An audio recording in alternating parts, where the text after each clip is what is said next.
Oi, gente, tudo bem? Estamos começando mais um programa Brasil Consciência, uma realização do SINDCT, o sindicato que representa os servidores públicos, pesquisadores, tecnologistas que trabalham no DCTA, no INPE, no CEMADEM e na Agência Espacial Brasileira. E no programa de hoje a gente vai discutir um pouco da atual situação da ciência no nosso país, de onde viemos, em que momento nós estamos e para onde iremos, dependendo do resultado das próximas eleições. Para falar sobre esse assunto, eu estou aqui com dois cavalheiros que representam muito bem a ciência brasileira. Nós estamos com o Ricardo Magnus Galvão, que todo mundo conhece aí como ex-diretor do INPE, professor titular lá na USP e que recebeu o prêmio da revista Nature como o cientista do ano em 2019. Ricardo Galvão, para quem também não sabe, popularizou para as novas gerações o termo pusilânime. Nós vamos falar disso daqui a pouquinho. E conosco aqui o prazer de receber mais uma vez o ex-ministro Sérgio Machado Rezende, formado lá pela Universidade Pontifícia Católica do Rio de Janeiro, a PUC do Rio de Janeiro, que também foi ministro dos anos 2003 a 2010, recebeu prêmios de honraria em 2009 e em 2012, prêmio da Fundação Conrado Wessel na categoria Ciência. Muito boa tarde a ambos, obrigado por terem atendido ao nosso convite. E eu quero começar essa conversa pelo momento que nós estamos vivendo agora. Os índices de desmatamento estão cada vez mais assustadores, junto com os índices de queimadas na floresta amazônica brasileira. E ao mesmo tempo em que nós temos isso, diversos grupos continuam insistindo que essa é uma retórica, mimimi, e que nada disso está acontecendo ou atrapalhando o brasileiro ou o país. Para que a gente comece a falar disso, eu vou convidar primeiro o ministro Sérgio Rezende para falar para a gente, baseado na experiência dele. Existe paralelo na história recente do país com o que nós estamos vivendo agora em termos de desmatamento e descrédito internacional da política brasileira preservacionista? Boa tarde, Sérgio Rezende. Boa tarde, Elimon. Boa tarde, meu amigo, colega Ricardo Galvão e a todos que estão conosco. Realmente, Elimon, não tem paralelo. Eu lembro que no início do governo do presidente Lula, ano 2003, o desmatamento na Amazônia estava preocupando muito. E aí o que ele fez? A ministra do Meio Ambiente era a Marina Silva, grande ministro, grande ambientalista, e uma das primeiras coisas que a ministra fez foi buscar uma parceria com o Instituto Nacional de Pesquisas Espaciais, porque ela entendia a importância da tecnologia para o monitoramento. E logo foi, com a participação do presidente Lula, foi montado um sistema interministerial. O Ministério da Ciência e Tecnologia, com o INPE, fazendo monitoramento, estabelecendo novos programas, melhorando alguns programas existentes, naturalmente, para fazer o monitoramento e para fazer uma divulgação rápida dos resultados. Foi preciso aperfeiçoar a tecnologia para que rapidamente se tivesse a comparação da floresta numa certa área com ela mesmo pouco tempo antes. E isso foi feito, então, de maneira brilhante pelo INPE, e o governo pôs um sistema de fiscalização e de policiamento para funcionar. O resultado é que o desmatamento, que estava grande, foi caindo, e chegou realmente a um valor mínimo comparado com as últimas décadas, em torno de 2009, 2010. E, como eu falei, isso foi resultado de uma combinação de decisão política e de tecnologia, de ciência e tecnologia. Aí, nesses últimos anos, claramente, principalmente neste desgoverno que nós vivemos, a partir de 2019, os desmatadores foram incentivados pelo próprio presidente da República.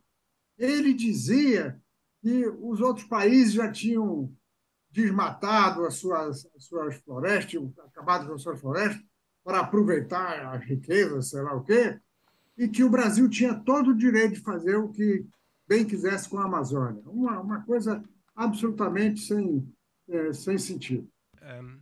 Queria voltar um pouco no assunto do meio ambiente. Os novos números de desmatamentos estão mostrando um crescimento assustador.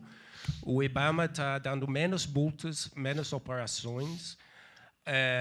Os sinais que o governo está dando para a Europa não são super positivos no sentido da proteção do meio ambiente. Por exemplo, o ministro do Meio Ambiente estava na Rondônia essa semana com uma galera de madeireiros. Como o senhor presidente entende e pretende convencer, mostrar para o mundo que realmente o governo tem uma preocupação séria com a preservação da Amazônia?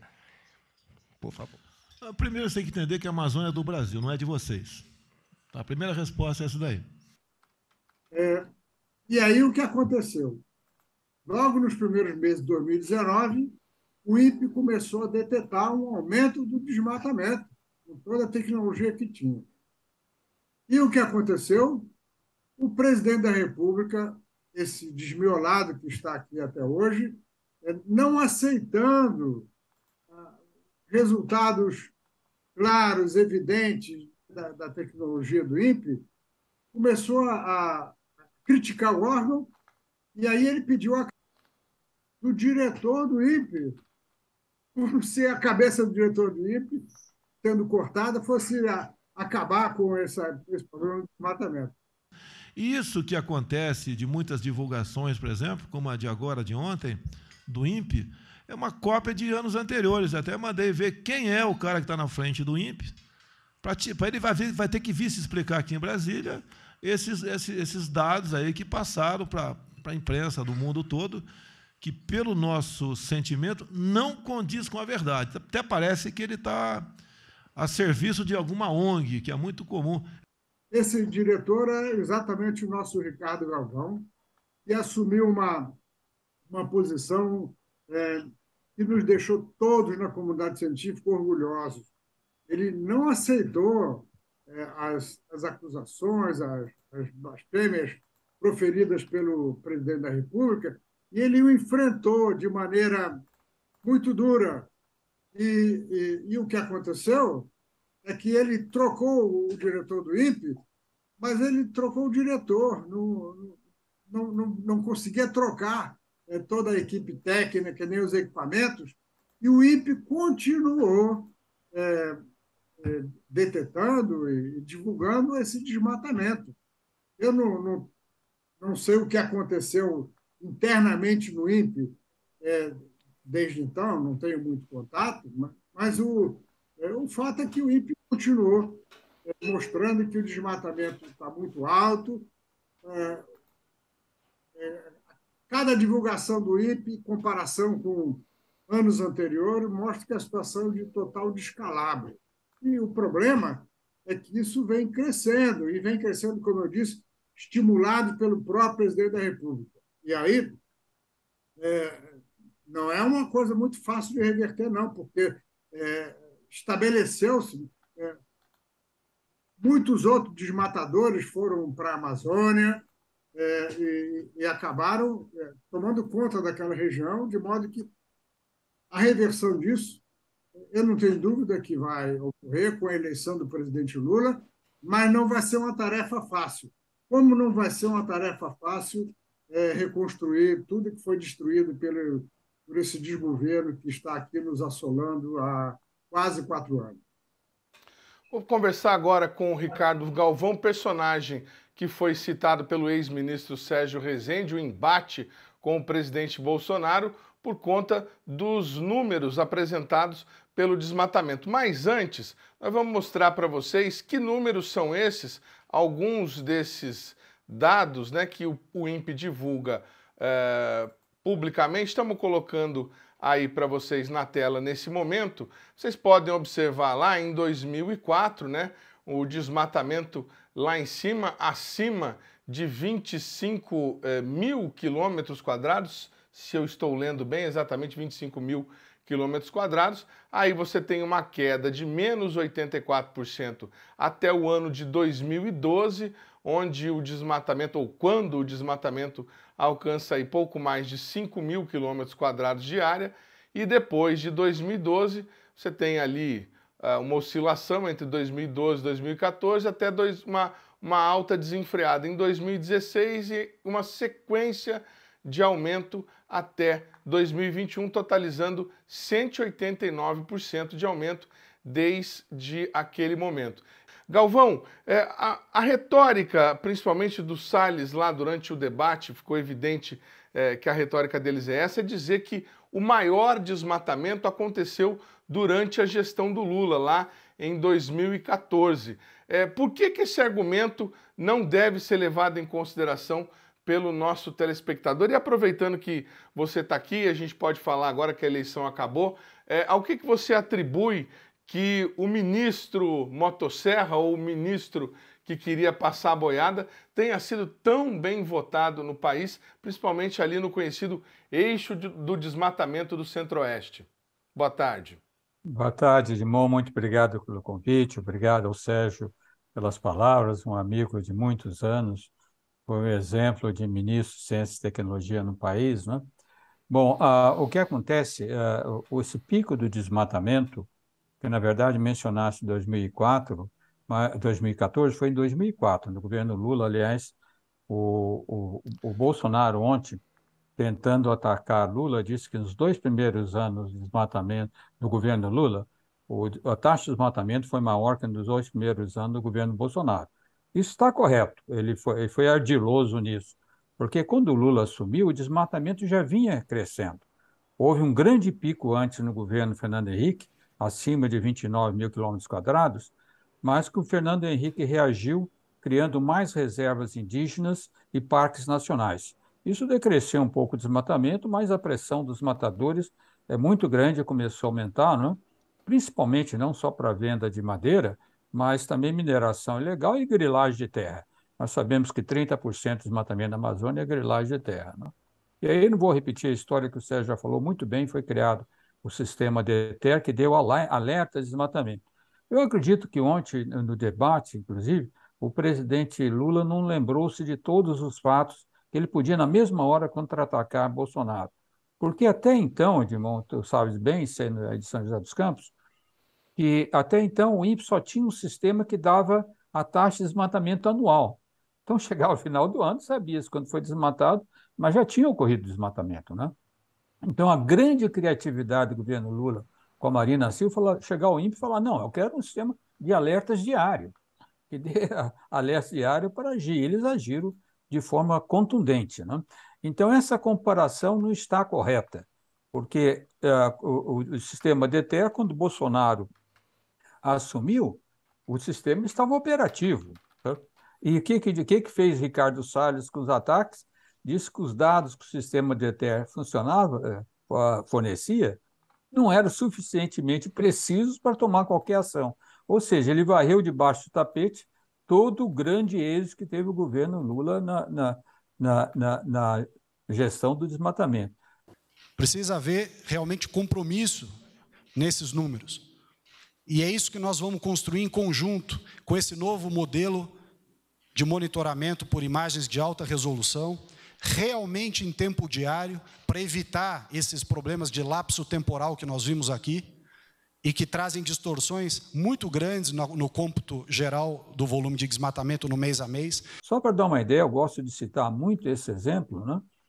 Quando teve o encontro de Paris, em 2015, que os países determinaram suas metas, né, espontâneas de geração de gases de efeito estufa, logo após houve um artigo publicado por um cientista da Columbia University, muito famoso, Guts, escreveu um artigo, e disse que para os países cumprirem as metas prometidas no Acordo de Paris, eles deveriam seguir o Brasil, o exemplo do Brasil, com a maneira que o Brasil fornecia seus dados com altíssima qualidade, 95% de margem de acerto, né?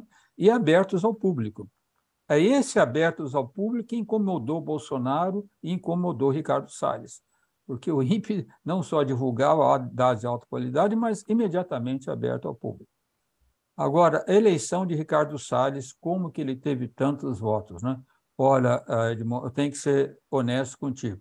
Eu fiquei muito decepcionado, muito magoado. Eu achava que ele seria eleito, né? Mas eu vou citar só um caso interessante. Quando eu me filiei à rede em março deste ano, nós tivemos um almoço logo depois, estava eu, Marina Silva, e Marina Elô, que é uma deputada estadual da Rede Sustentabilidade aqui em São Paulo. E ela perguntou-me, professor, o senhor conhece os ex-ministros do Bolsonaro? Agora estão candidatos, até falou do Marcos Pontes também, que era naquela época candidato a deputado federal. O senhor acha que eles têm chance de ser eleitos? Eu falei, olha, pode ser, eu tenho um pouco de dúvida, não conheço muito a política, mas o Ricardo Salles certamente vai ter dificuldade. A Marina virou-se para mim e disse, professor, já vi que o senhor não entende nada de política. Eles não só vão ser eleitos, mas como tem uma chance enorme. Nós estamos fazendo um levantamento, o que tem de investimento, já de impulsionamento nas redes, etc., é enorme, sabe? E eu não tinha a noção disso, mas isso foi muito bem articulado. Eu viajei, na minha campanha, viajei por todo o estado de São Paulo e fiquei impressionado. Como, por exemplo, lá eu tive em Presidente Prudente, quando um rapaz de 24 anos do PCdoB, o Guilherme, enfrentou o Ricardo Salles quando estava lá visitando. Tem até um vídeo mostrando, o enfrentou dizendo que ele não tinha o que fazer lá. Ecocida! Ecocida! Ecocida! Lula, ladrão, vagabundo. Tudo na cadeia. Vão tudo na cadeia, pelas coisas que vocês fizeram. Pelos crimes que vocês cometeram, por genocídio, por fake news, com a destruição e por tráfico internacional de madeira. Você está sendo investigado, hein? Nesse enfrentamento, esse rapaz quase apanhou na rua. Sabe?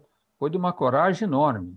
Então, essa articulação feita no Estado, eu creio que foi muito superior ao que eu imaginava. Eu não tenho explicação por que isso aconteceu.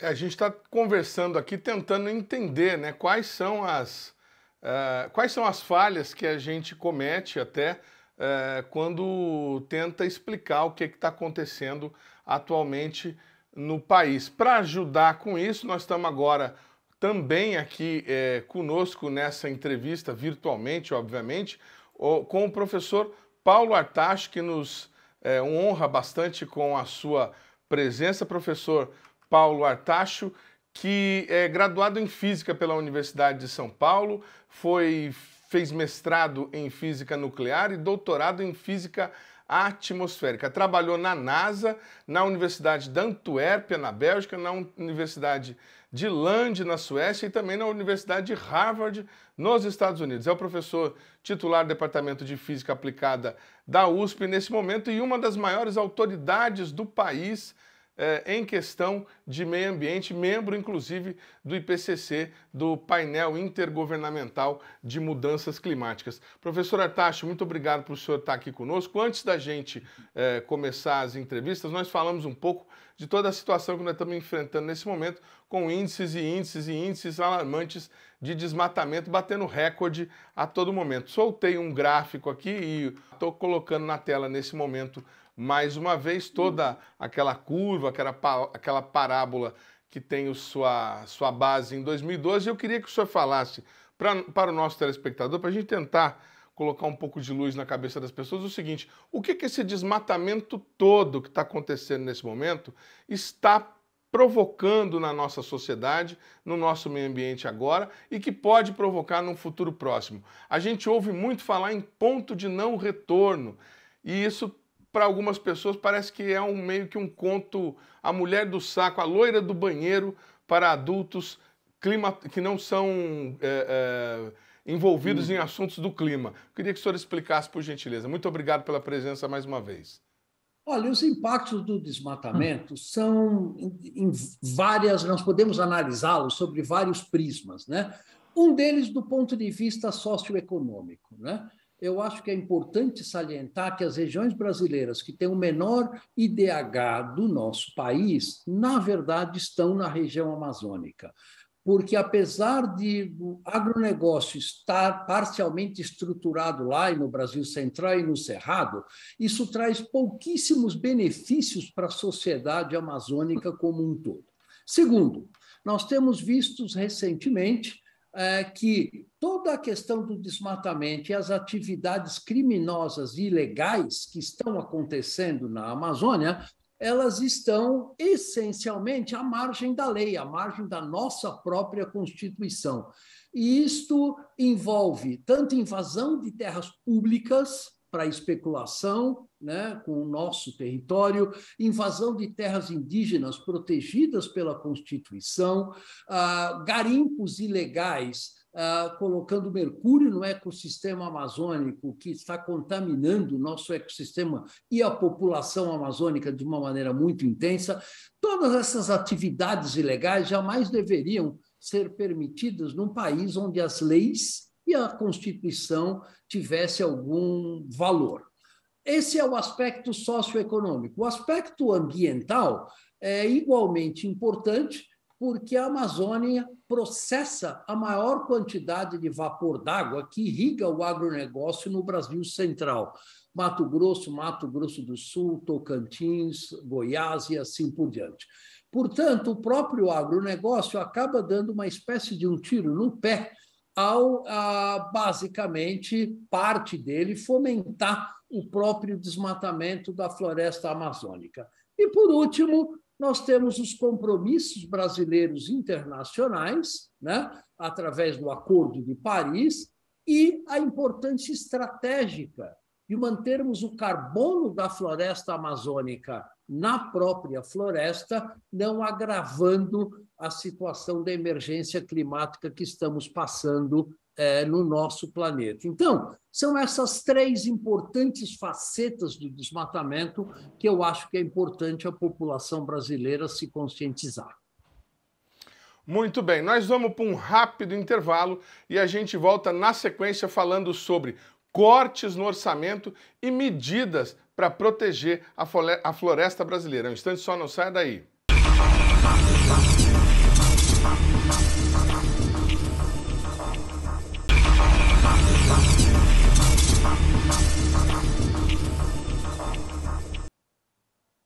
Segundo bloco do programa Brasil Consciência de Volta, e a gente continua falando sobre a questão da ciência e tecnologia, o desmatamento na Amazônia e o futuro do país diante de um processo eleitoral em andamento. Estão aqui conosco três das maiores autoridades em ciência, tecnologia e desmatamento do país, professor Paulo Artacho, temos aqui também o ex-diretor do INPE, Ricardo Galvão, e o ex-ministro Sérgio Rezende. A pergunta que eu queria, o assunto que eu queria introduzir para os senhores agora é sobre o corte nas pesquisas. Os três têm grande envolvimento com pesquisas, universidades, que são responsáveis por 95% da produção científica brasileira.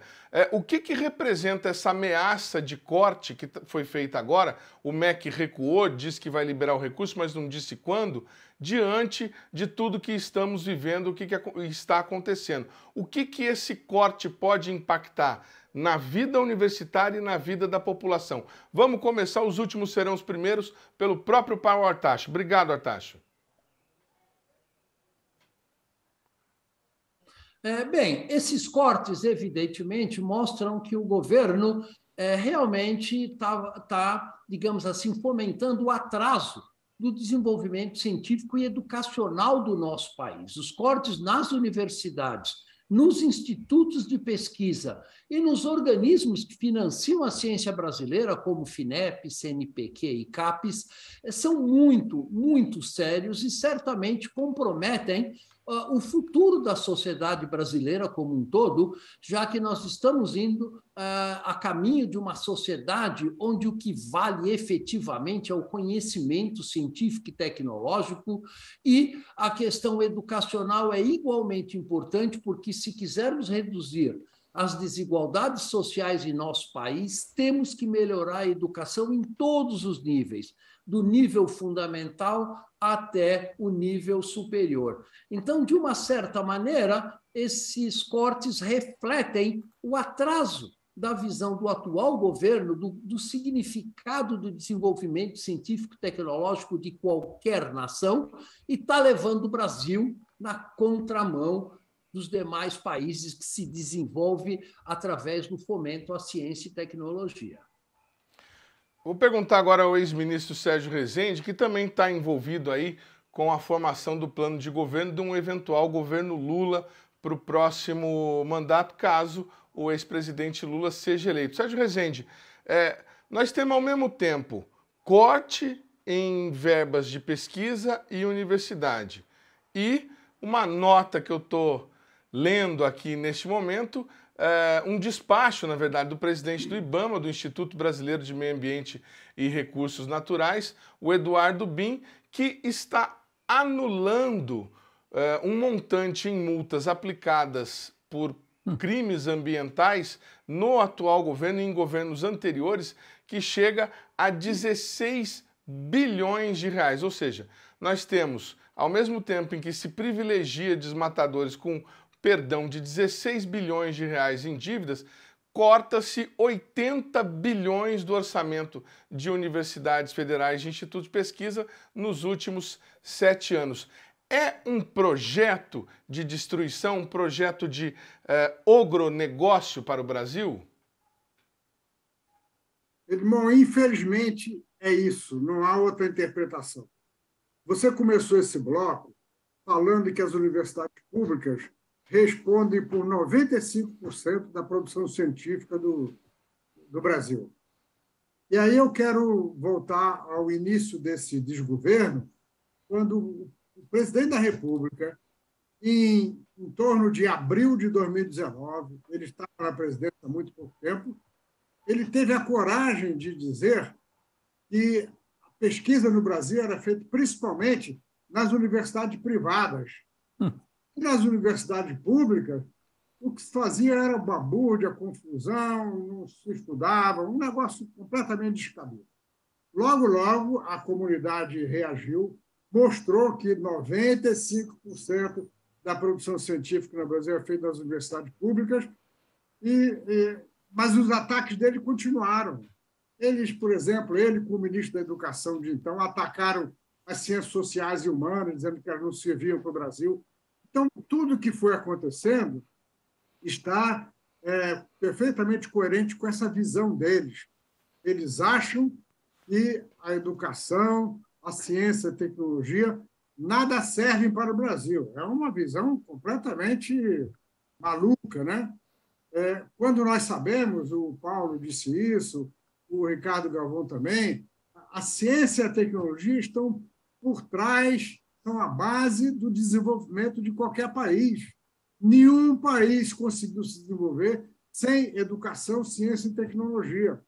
E o Brasil vinha, durante mais ou menos 2 décadas, numa situação crescente, melhorando o seu sistema de educação, o seu financiamento à pesquisa. Ela nunca chegou a valores comparáveis com o de outros países. O Brasil ainda investe, mesmo há alguns anos atrás, investia menos em ciência e tecnologia do que outras nações desenvolvidas. Então, o que nós precisávamos? Precisava em cada governo ter novas fontes de financiamento, aumento no financiamento, para que o Brasil realmente tenha a ciência e a tecnologia contribuindo para o nosso desenvolvimento. Nesse governo, tudo aconteceu ao contrário. Nós, para citar o exemplo que aconteceu com a pandemia da Covid, o desmiolado da presidência da República, desde o começo, fez pouco dessa doença. Não acreditou no que dizia a comunidade médica e científica mais mais preparada, de que era preciso usar máscara para evitar o contágio, que era preciso usar não se deveria usar medicamentos sem comprovação, sem eficácia comprovada. E mais no final do primeiro ano, naquele ano trágico de 2020, o Brasil teve oferta de compra de vacina, pela Pfizer, e o próprio presidente da República disse que o Brasil não precisava, o Brasil não tinha que ir atrás das empresas, elas que tinham que vir para o Brasil, uma coisa absurda. E fez questão de mostrar à população brasileira que não se devia vacinar. Ele nunca vacinou. Qual foi o resultado? O resultado é que o Brasil tem menos de 3% da população mundial, mas tem mais de 11% das mortes pela Covid. Isso foi afirmado ontem pelo presidente Lula, naquele debate da Band, perguntando ao Desmiolado por que foi isso. E o Desmiolado acabou fazendo uma confusão, como ele sempre faz. Então, esse governo, desde o começo, desfez da educação, da ciência e da tecnologia, e o resultado é, então, o que você mencionou, os cortes. Eles cortaram os recursos da educação, da ciência e tecnologia, que em 4 anos somam isso, pelo menos 80 bilhões de reais. Com medidas completamente ilegais e inconstitucionais. O Congresso Nacional, por conta da ação da comunidade científica, aprovou uma lei originada no Congresso, em que proibia o chamado contingenciamento, que é o bloqueio dos recursos do mais importante fundo de financiamento, que é o FNDCT. Pois bem, o presidente vetou o artigo que fazia a proibição do contingenciamento. O Congresso derrubou o veto dele. Só que isso aconteceu em 2021, quando o orçamento já estava pronto. Então, quando a lei orçamentária foi feita para 2022, ela tinha a lei que havia, né? Então, os recursos foram colocados no FNDCT. Só que eles praticamente não foram usados esse ano. E nos últimos 2 meses, o governo tomou várias medidas para cortar o FNDCT. Então, é uma coisa absolutamente ilegal, inconstitucional. Há uma dificuldade de reagir contra isso, porque uma boa parte do Congresso apoia esse desmiolado, em particular o presidente da Câmara, mas, mesmo assim, as coisas estão acontecendo. Só vai ter uma maneira de reverter isso. É no dia 30 de setembro eleger Lula presidente da República, que foi o presidente que mais valorizou a educação, a ciência e a tecnologia, com a construção de muitas novas universidades, extensões universitárias, e fazendo o contingenciamento do FNDCT ser zero.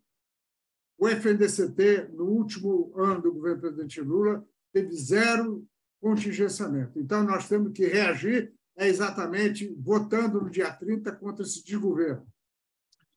Foi bom o senhor ter falado sobre a questão do contingenciamento do FNDCT, porque a continuidade de um serviço essencial do INPE, e essa era a próxima pergunta que eu ia fazer ao doutor Galvão, dependia, segundo a declaração do diretor do INPE, que ele iria buscar recursos do fundo do FNDCT para manter o serviço de monitoramento do Cerrado, que sofreu ameaça aí de ser suspenso. Nós temos informações agora, informações de dentro do INPE, de que o serviço continua sendo feito, mas ele não continua sendo feito com o número de pessoas que havia disponível e não há garantias de recursos para o ano que vem. Doutor Ricardo Galvão, o ministro chegou a dizer, o ex-ministro e agora eleito senador astronauta Marcos Pontes, chegou a dizer numa reunião aqui em São José dos Campos que os recursos do Senado não foram garantidos porque o INPE teria dado uma moscada.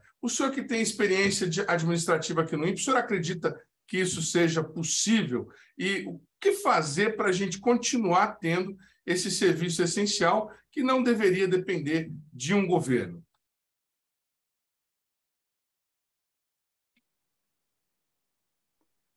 Estava mutado.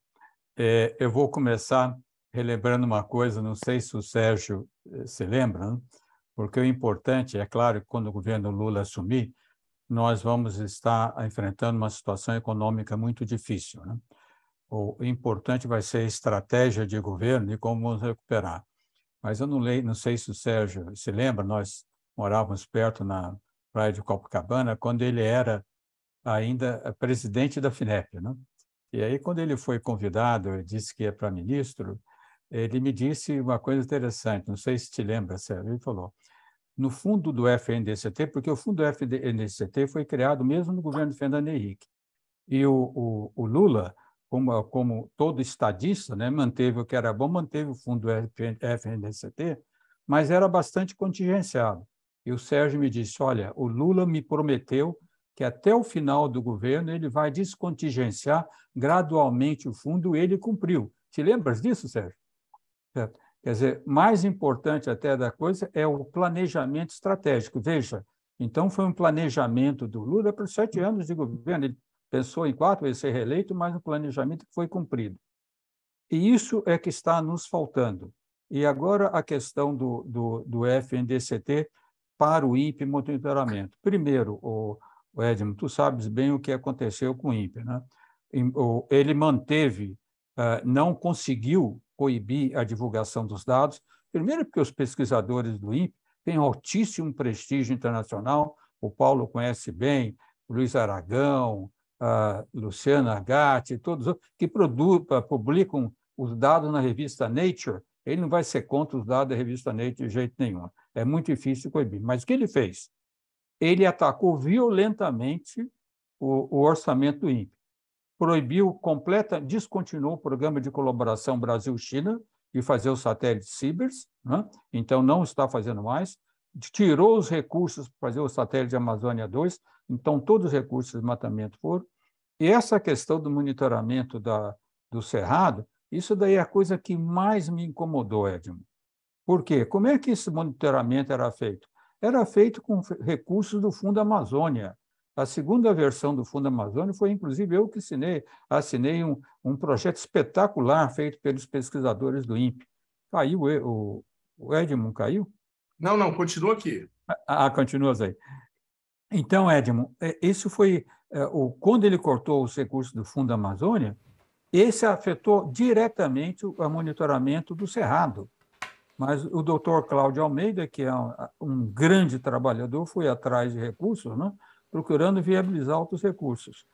Infelizmente, na minha opinião, embora seja muito meu amigo, eu acho que o atual diretor do INPE não soube insistir como deveria. Ele deveria ter colocado, honestamente, a questão na imprensa, de maneira muito aberta, que o desmatamento o monitoramento do Cerrado foi prejudicado pelo corte do Fundo Amazônia e o governo não estava garantindo os recursos. Esse discurso que o Marcos Ponte fez aqui, Sérgio, foi terrível, porque ele não foi visitar o INPE, fez o discurso num shopping center, tá? Estava lá o diretor do INPE, e ele virou-se para o diretor do INPE e falou assim, olha, os recursos de monitoramento estão lá na FINEP. O Clésio, tu comeste mosca, certo? Veja se essa é a maneira de se dirigir a um diretor de uma instituição do nível do INPE. Então, isso, Edmond, é bem pensado. Isso daí, eu gosto muito, estou citando muito um livro de um jornalista americano, que escreveu um livro em 2017, The War on Science. Ele escreveu esse livro, né? Chama Sham Otto, né? Ele fala como essas pessoas, e é o caso típico aqui do governo Bolsonaro, né, que a ciência o incomoda, os resultados incomodam, porque vão contra os seus interesses, seu grupo de interesse, contra a sua mentalidade tosca, certo? Estulta. Então, isso é muito prejudicial. Então, mais do que ele está fazendo é mensagem passada para o povo. Infelizmente, Edmond, as redes sociais, nesse ponto, facilita a ação desses negacionistas de uma forma imensa, né? Isso está penetrando. Depois que eu que eu me candidatei e tenho acesso às redes sociais, eu vejo as mensagens que recebo, né? São absurdas, absolutamente toscas, mas incentivadas por essa mentalidade do governo. Mais do que ele faz, como o Sérgio bem disse, é a mensagem que ele passa. É uma mensagem altamente destrutiva, principalmente para os jovens. Muito bem, nós vamos para um rápido intervalo e a gente volta já já na sequência discutindo o futuro. É possível reverter o estado atual de coisas? A ciência brasileira tem salvação? A gente volta já já, um instante só.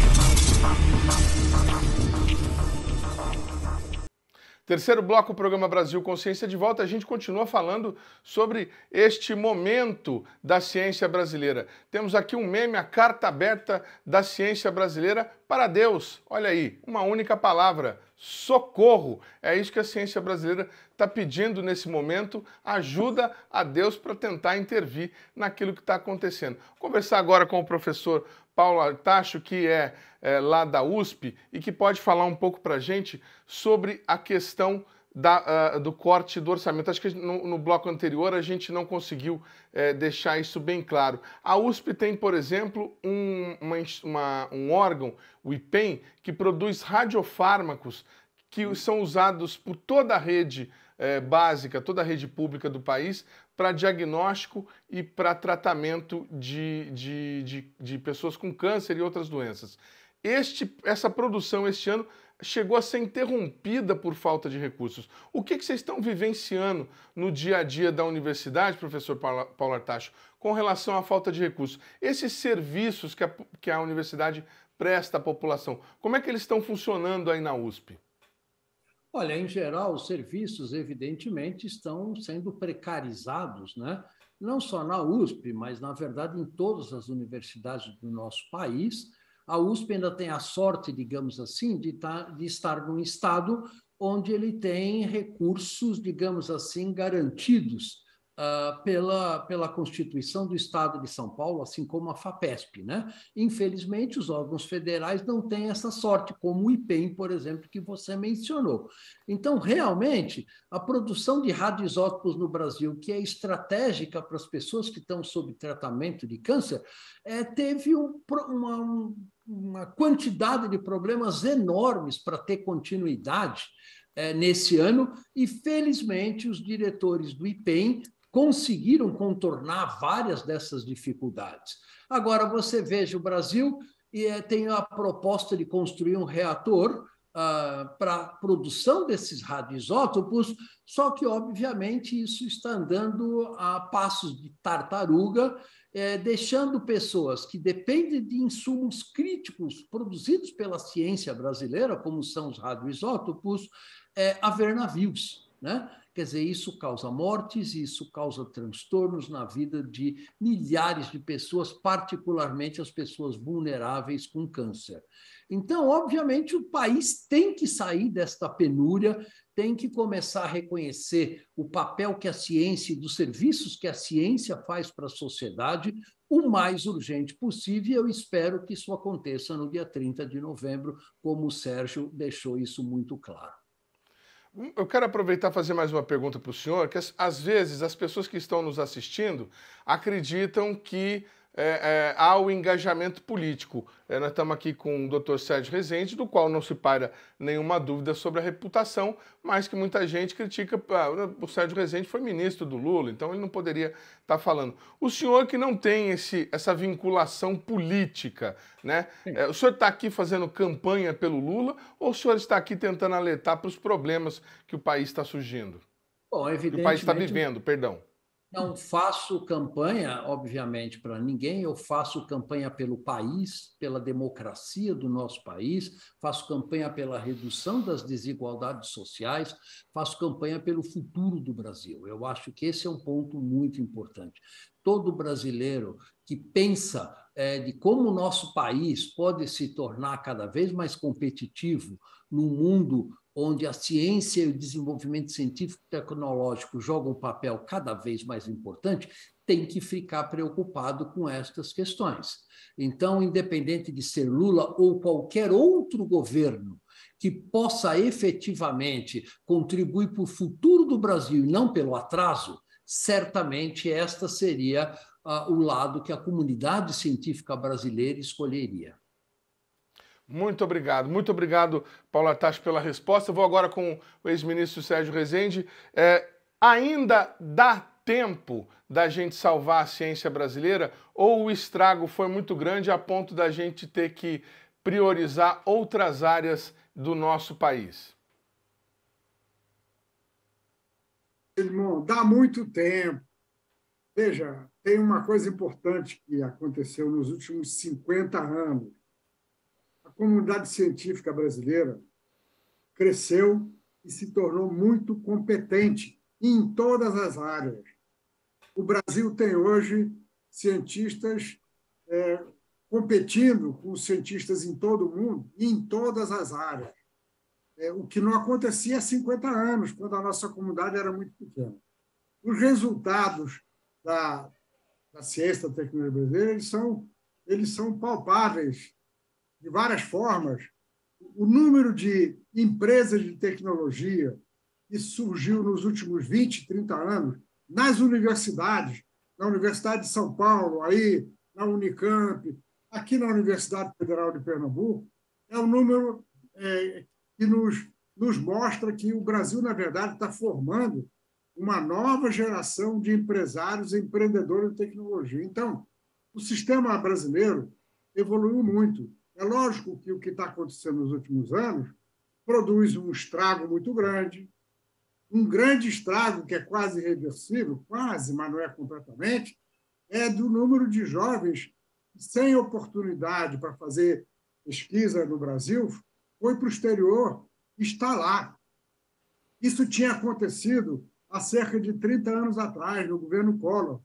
Mas no governo Lula, muitos cientistas que estavam no exterior voltaram gradualmente para o Brasil.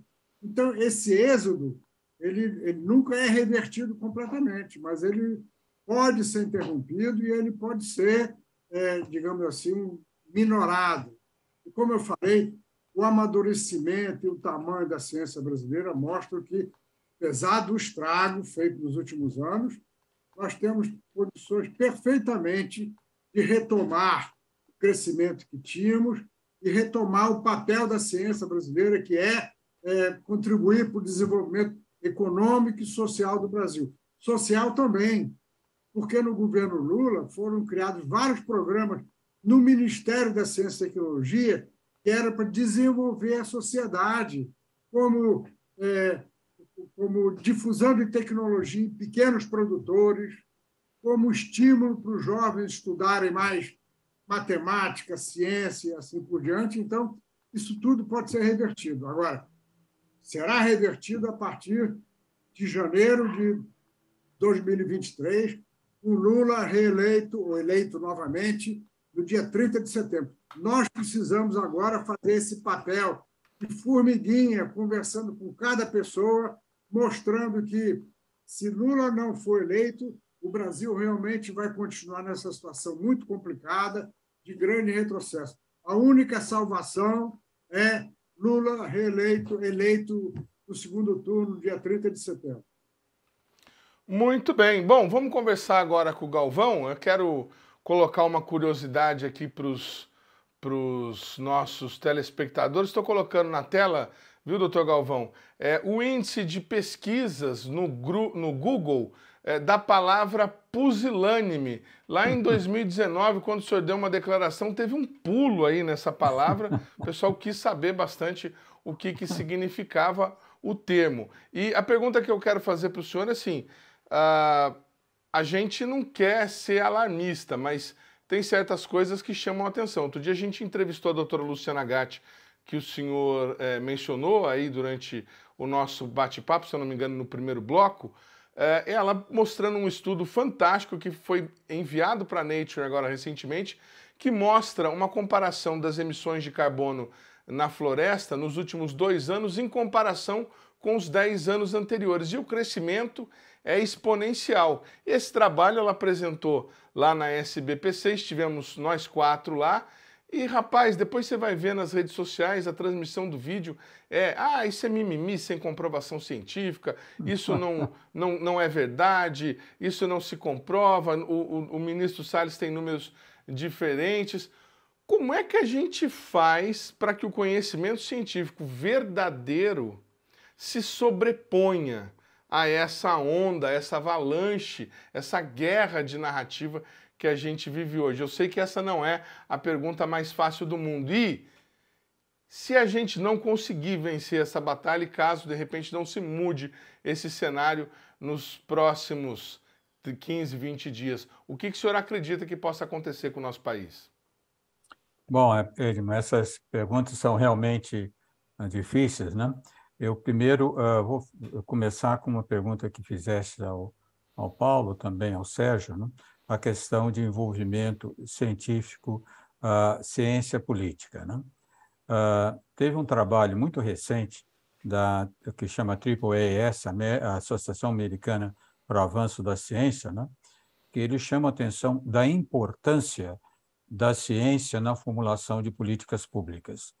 Ele chama a atenção que, na verdade, praticamente tudo que se discute, ele está falando, claro, do Congresso americano, tem sempre uma conotação de ciência importantíssima, e nós temos 2 exemplos muito claros aqui, no caso recente dos Estados Unidos, que foi a nova lei ambiental americana, né?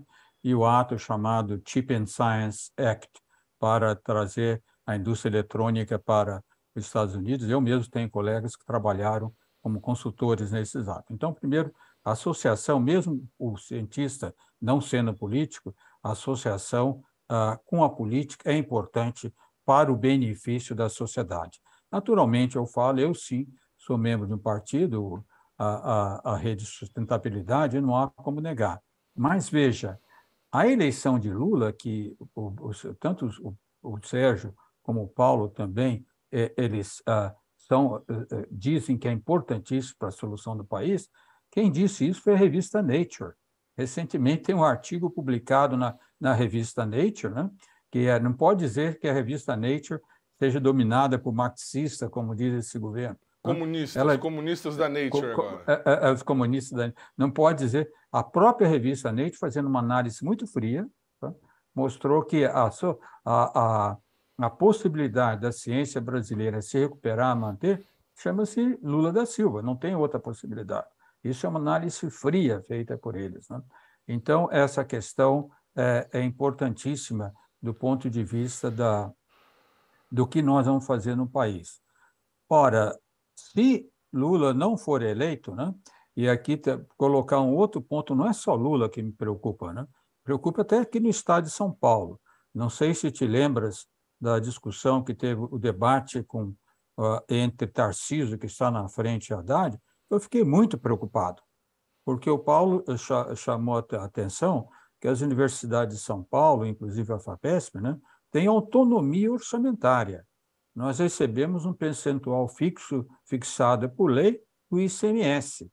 Então, se vê o Tarcísio tendo uma discussão, ele quer reduzir ainda mais a alíquota do ICMS, tendo uma visão economista míope do problema e muito superficial de um problema extremamente complexo. Então, a saúde, a educação, a pesquisa em todo o estado de São Paulo, as universidades dependem do ICMS. E o Haddad foi direto ao ponto, com toda a sua experiência, foi direto ao ponto. Então, a primeira coisa, o Tarcísio, mesmo o Lula sendo aí, talvez ele não consiga, mas se for Tarcísio e Bolsonaro, vai ser o fim do país. Honestamente, eu fico muito, muito preocupado. Todos nós vamos ter que lutar fortemente. O discurso do presidente Bolsonaro, o seu discurso tosco e estulto, é realmente contrário à ciência e tecnologia. Eles vão pensar simplesmente em importar toda a tecnologia, achando que se importa tecnologia de ponta. Isso nunca acontece. Ninguém importa tecnologia, conhecimento de ponta. Eu dou só para terminar, para ver as consequências que ele já fez, tu conhece bem aqui no INPE. Como eu disse, ele não deu continuidade ao programa de desenvolvimento de satélites Cibers, né? O que ele fez? Pegou 250 milhões milhões de reais para comprar 2 satélites da Noruega, dizendo que esses satélites serviriam para monitoramento da Amazônia. Conheces bem o ex-diretor do INPE, nosso amigo Gilberto Câmara, ele disse que esses satélites são satélites cloroquina da Amazônia, né? Que não vão servir para monitorar nada, né? Então, veja, não só tira, coloca na mão de militares, quando toda a expertise disso está na mão do INPE, né? E está desmontando completamente as universidades. Eu fiquei impressionado, eu viajei agora no estado de São Paulo, fui ver, por exemplo, a Unifiesp de Sorocaba, que é federal, uma situação dificílima. Todas as universidades, uma situação dificílima. E ele não vai mudar isso, vai continuar. Então, eu não vejo, as sociedades têm que estar conscientes que não é questão de ser de esquerda, direita, PT ou o que for, é a salvação da democracia e de toda a infraestrutura de ciência e tecnologia, educação e saúde instalada no país, depende sim da eleição de Lula da Silva. O senhor falou em democracia, eu vou fazer uma pergunta para os três, para que a gente possa encerrar esse nosso bate-papo tão rico que passou tão rápido. O momento em que nós estamos vivendo, ele é parecido com aquilo que os três vivenciaram ao longo da ditadura? Nós podemos entrar em alguma coisa parecida com aquela repressão de opinião que nós tínhamos naquele momento? Nós estamos tendo aí gente entrando na Basílica e batendo boca com o bispo porque não pode tocar o sino da igreja, né? Nós podemos chegar num estado tal de fascismo em que essa ignorância transforme o nosso país talvez no Irã da América do Sul, fundamentalista, uma teocracia baseada em agronegócio e ignorância? Rapidamente, um bate-bola com os três. Vamos lá, começando pelo Galvão, que já estava falando. Olha, eu vivi claramente o período do regime militar, da ditadura militar, né? E vejo diferenças, mesmo entre aquele regime e esse. Do ponto de vista de democracia, foi terrível, né? Mesmo em ciência e tecnologia, tivemos grandes colegas pesquisadores, eu, em particular, um amigo que já nos deixou, que eu gostava muito, José Leite Lopes, que sofreu muito. Foi terrível. Mas, pelo menos, nós tínhamos alguns militares que tinham uma visão nacionalista, né? Desenvolvimento, algumas coisas erradas, mas fizeram a FINEP, colocaram recursos. Eles não tinham uma visão destrutiva da ciência e tecnologia, como tem esse governo. Isso eu vejo a coisa pior de tudo, né? E a esperteza, do ponto de vista da democracia, nós sabíamos bem que tinha um governo que era um governo ditatorial antidemocrático. Agora, esse governo não se transveste da democracia, usa mecanismos democráticos para se eleger, né? Atuando nas redes sociais. Isso torna o ataque mais difícil. Isso que eu vejo muito preocupante na situação atual. Por favor, ex-ministro Sérgio Rezende. Eu concordo inteiramente com o Ricardo Galvão. A situação é muito diferente. O regime militar, entre outras coisas, apoiava a ciência e a tecnologia. Por quê? Porque tinham militares com a visão clara da importância disso. Aliás, desde o início das ações do governo federal na ciência e tecnologia, militares tiveram um papel importante. O primeiro presidente do CNPq foi um almirante, que também tinha sido presidente da Academia Brasileira de Ciência, o almirante Álvaro Alberto. Alguns militares tiveram um papel importante para a ciência brasileira. O que preocupa nesse atual é exatamente o desprezo por valores importantes que são travestidos de outros valores, mas é tudo distorcido. Eles, por exemplo, dizem que valorizam a família, essas coisas todas, e nós vemos exemplos em cima de exemplos, mostrando que não é exatamente o que acontece. Eu concordo com o Galvão que a preocupação, no momento, é maior, porque nós vemos como parte da sociedade conseguiu ser enganada por essas pessoas e acreditam neles. Elegeram deputados e senadores que são a negação de tudo que nós valorizamos. Então, o momento atual realmente é muito preocupante. Eu estou confiante de que no dia 30, Lula será eleito presidente do Brasil e que as coisas vão começar a mudar. Agora, de qualquer maneira, o trabalho vai ser muito difícil. O Brasil vai ter que desenvolver mecanismos que, de alguma forma, dificulte essa propagação pelas mídias sociais e de várias maneiras de falsos valores que, na verdade, são maus valores. É essa a maior dificuldade do momento. Não é exatamente... eu acho que a democracia não está ameaçada como ela esteve há 2 anos. O presidente da República bem que tentou reverter as coisas, preparar um golpe, mais de uma vez ele ameaçou, desacreditou as urnas eletrônicas, parece que ele fez isso hoje de novo. Então, a maior preocupação é como essas coisas influenciaram uma parte importante da sociedade brasileira. Reverter isso vai ser o maior desafio para o Brasil. Artacho, e o que você pensa a respeito disso? Eu contribuiria adicionalmente que o Brasil hoje é muito mais, digamos assim, desenvolvido e moderno do que era na época da ditadura militar, então é muito difícil você comparar. Agora, nós falamos muito do desmonte da ciência brasileira, mas, na verdade, o que está sendo desmontado, em essência, é a sociedade brasileira como um todo. Quer dizer, muito mais do que ciência e educação. Sistemas de saúde, a questão de legislação ambiental, a representatividade do Brasil perante as demais nações do nosso planeta, tudo isso está sendo fortemente ceifado. Então, o que nós vemos é uma desestruturação de toda a sociedade brasileira e tudo isso nós vamos ter que reconstruir. É possível? Sim. Vai requerer recursos imensos da nossa sociedade como um todo, particularmente trabalhar na inversão da distribuição de renda que a gente tem hoje e assim por diante.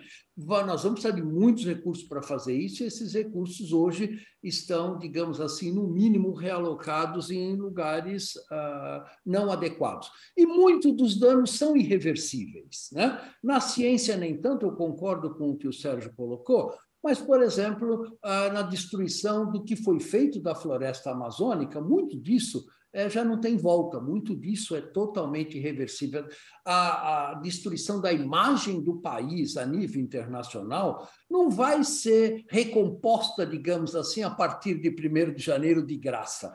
Vai precisar de muito trabalho para a gente reconstruir o país a partir do momento que a gente está. Então, a gente anda na cidade de São Paulo, você vê a quantidade de pessoas sem teto aumentou por muito nos últimos 3 ou 4 anos, né? Isso não é só em São Paulo, no Brasil todo, temos um congelamento do salário mínimo, né, ao longo dos últimos anos, e vai por aí afora. Então, nós vamos precisar da sociedade brasileira como um todo para reconstruir esse país. Agora, o que é realmente assustador é que 43% da população brasileira hoje, né, apoia o processo de destruição da nossa própria sociedade, né? Nenhum dos meus amigos cientistas políticos conseguem fazer um mínimo de interpretação para poder entender este processo de autoflagelação e autodestruição da sociedade brasileira. Não é por um caminho diferente, digamos assim, né? É por um caminho de destruição das nossas instituições, não só a STF, mas o próprio imagem que o Congresso Nacional tem hoje perante a população é péssimo, né? Então, a nossa democracia foi muito fragilizada e nós vamos ter que ter muito trabalho para reconstruir tudo isso. Nós vamos fazer isso, eu acho que a sociedade, nós não podemos nos eximir dessa tarefa e eu acho que é o único caminho para a gente poder construir um Brasil que possa ter algum futuro e vamos arregaçar a manga a partir de 1º de janeiro e reconstruir o nosso país. Muito obrigado a todos vocês pela participação aqui nesse nosso bate-papo. O programa Brasil Consciência vai ficando por aqui. A gente volta na semana que vem com mais uma atração inédita para vocês. Um abraço e até mais ver. Tchau!